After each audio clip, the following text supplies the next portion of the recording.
Inspiring story of my friend slash buyer. Hello po.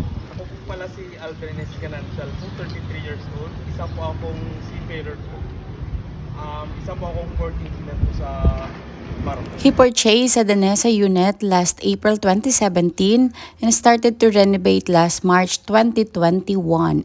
And nag-start again mag-renovate ng loob ng bahay this March 2024. Naging ano po na din po ito, naging inspirasyon na din po sa mga kapwa ko OFW po na at early age po dapat mag-invest na po sila as soon as possible. Ito yung first home, or should I say, #Aldrin's Dream House. You can browse my YouTube channel until part 7 ito. First investment, and wait, there's more. My second investment na din siya.